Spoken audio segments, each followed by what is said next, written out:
حضرت ابو ذر غفاری فرماتے تھے مجھے میرے نبی پاک نے 6 باتوں کی وصیت کی تھی. اپنے بچوں کو بھی بتاتے تھے، دوستوں کو بھی. 6 باتوں کی حضور نے وصیت کی تھی.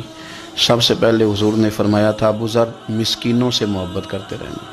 دوسرا نبی پاک صلی اللہ علیہ وسلم نے فرمایا تھا جب بھی دیکھنا نیچے والوں کو دیکھنا، اوپر والوں کو نہ دیکھنا.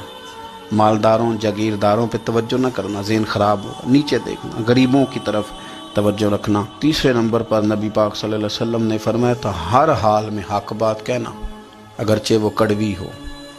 چوتھے نمبر پہ میرے محبوب نے فرمایا تھا اللہ کے معاملے میں کسی کی پرواہ نہ کرنا. کوئی کیا کہتا ہے کہتا رہے، تم رب کے رستے پہ چلتے رہنا، ملامت کی پرواہ نہ کرنا. اور 5ویں نمبر پر میرے نبی پاک نے مجھ سے کہا تھا اگر رشتہ دار تجھ سے تعلق توڑیں بھی نہ تو جوڑ کے رکھنا، صلہ رحمی نہ چھوڑنا.